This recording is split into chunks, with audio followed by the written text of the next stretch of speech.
We're going to start off with some big news, the capstone to a story we have been talking about for months and months and months. We have closure for the Canibus and Almighty M80 beef, folks. Less than a week, days after I posted my recent video, Canibus versus Almighty M80, which is doing quite well for my channel, we get breaking news from M80 himself that Canibus has paid the debts. Okay, so I heard this on the internet. Someone said, Canibus paid the debts, ask Almighty himself. And so that's what I did. I went to Instagram and I messaged M80. We've had some DMs in the past. Back in September, I messaged M80, telling him I've been covering, him calling up Canibus. I sent him the links to the videos. I asked him if there's more developments on that relationship. He sent a voice memo that day, and that was big for the channel. I was like, oh shit, I couldn't believe that happened. We got like the exclusive scoop from M80 himself. And we listened to that on stream. That was back in September. Fast forward to yesterday, I messaged M80 again, this time saying, Mr. M80, I was told on the internet that Canibus settled his debts yesterday. Are you able to confirm or deny this information? He responded like nearly instantaneously,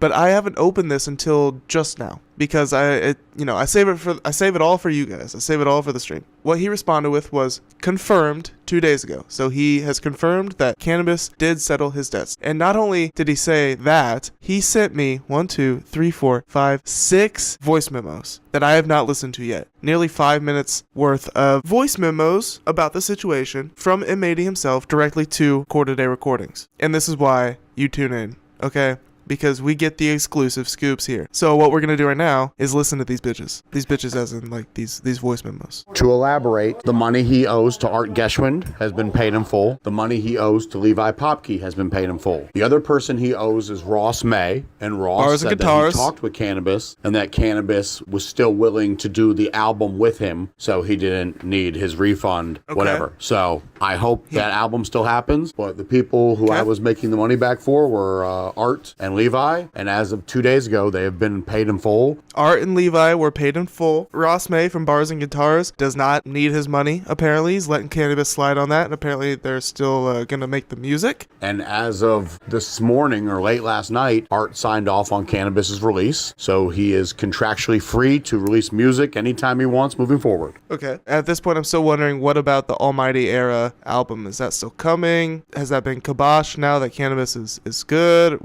I hope he explains about that. Oh, and to be clear, Canibus didn't pay a single dime or dollar towards his debts. That's good to know, too. I kind of was wondering that. It seemed like, in my mind, I was like, okay, Canibus cleared his debt. Sounds like he got serious. He buckled up and, talked to some people about something. They worked something out. Everything I did, selling the Almighty the Almighty Era Volume 2, selling the Canibus Beats and Features pack. Okay, so he's saying that he actually ended up clearing his debt. So people are actually buying this Canibus. I really would love to know the numbers, see the sales numbers on how much Canibus pre-orders he sold in the last couple weeks since he announced the Almighty Era. Almighty Era Volume 2, selling the Canibus Beats and Features pack. Right. He was selling Canibus's masters and selling a bunch of Canibus features and beats. I'd love to know how much of that he actually sold. Apparently enough to clear business debts. Selling the master rights to the Self-Licking Ice Cream Cone album and the CEP, all that shit collectively paid off Canibus's debts. He did not contribute a single cent. So I want to clarify that because I know you said I was told on the internet that Canibus settled his debts. No, M80 settled Canibus's debts. That is good to know because it was some random commenter. They were clearly like a guy that was in the comments there to defend Canibus. He was like, Canibus got the debts cleared. He literally said, ask M80 to send you a voice memo and make a video on that. I didn't ask M80 for a voice memo. I just asked if he could confirm or deny, and we got the voice memo. So that commenter, he actually spoke this segment into existence, which is kind of impressive. So third voice memo. By the way, I just watched the last video you did. You say in there 1332 is my company. False. My company is Holy Toledo Productions. 1332 Records is owned by Levi Popke. They did the Slick vinyls, and Canibus got paid for the Slick vinyls in advance, and he got paid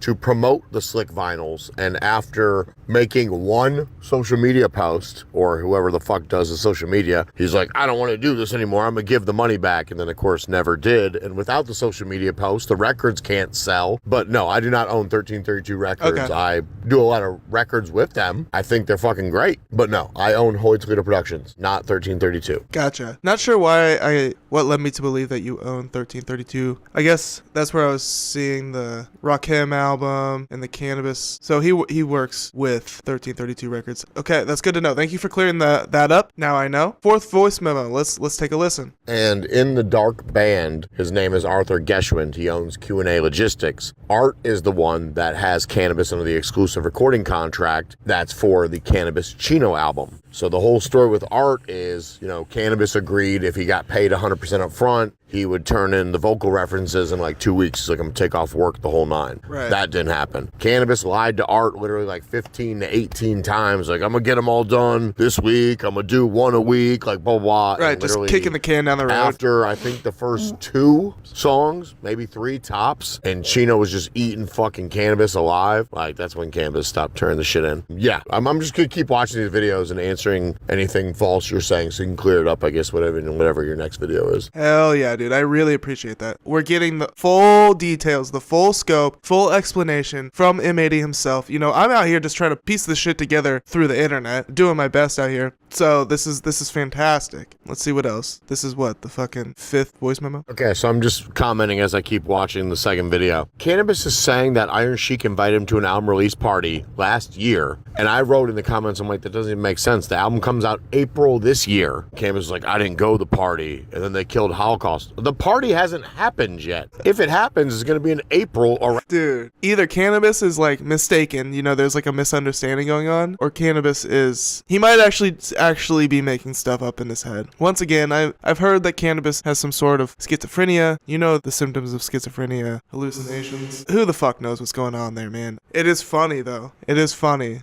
that he's talking about a release party for an album that has not released. That's great. Around the release of the album, Holocaust, aka War Cloud, died in jail. You can type in, his name's Anthony Brown, type in Anthony Brown jail death, it'll come up. So Canibus is saying that we sacrificed Holocaust when Canibus didn't show up to this party that never happened. But the only thing is, Holocaust is not on the Circle of Iron album, nor has Holocaust ever worked with Iron Sheik, whose album it is. So yeah, nothing Canibus is saying throughout this whole tirade makes any sense, except for one thing he said, but I'm gonna keep that to me. But yeah, he's just talking to talk. It's fucking random schizophrenic, bipolar, manic, depressive shit. Yeah.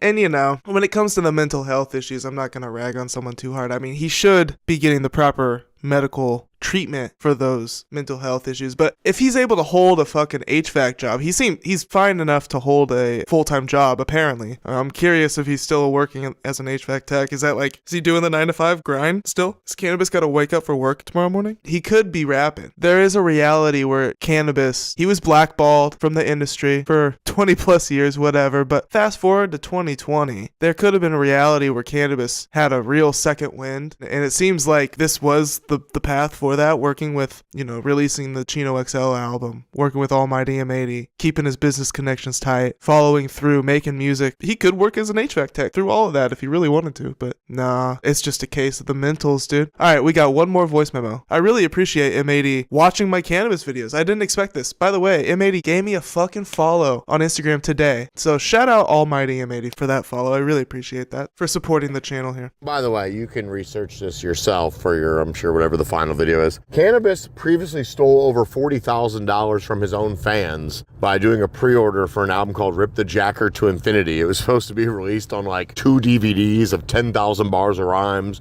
with a t-shirt, and he literally took over $40,000 from the fans. No way, dude. Saying it. So I remember this being brought up. I kind of brushed past it or lumped it in with the other 30,000 because I kind of assumed it was like 30 to 40,000. So if I'm recalling correctly, Canibus was lent about $30,000 from Art. All these guys that M80 has talked about in these voice memos said that their debts are cleared, but that was summing up to about $30,000. In addition to the $40,000 that Canibus took from fans, which is, in my opinion, even more of a crime. Depending on which side of the coin you're on, you're gonna have a different opinion. But that's $70,000 fucking dollars. That's fucked, dude. I've been running with the 30,000 number. If I would have known it was really 70,000 from the fans, dude. So he must have had like the whole artwork made and everything, like t-shirt designs made up for an album that never dropped, but he sold Dude, that's if he was any bigger or any more relevant of an artist, he would get skewered for that, dude. You know, like these A-list rappers like Travis Scott or Frank Ocean or whoever, they like do these pre-orders and then their shit never comes. Like people are still holding on to Frank Ocean for fucking them over in like 2016. Like people do not forget about that shit. Luckily, Canibus has this like cultish fan base, and that's the only group of people that care to even care. But hey, I care. I'm talking about it. All right, let's finish this last voice memo. It was going to be his last ever album, and of course took the money and never gave him the album, but then just kept making other albums. And he's like, well, I mean, you should be happy I'm making all these other albums, because when I do give you guys that last one,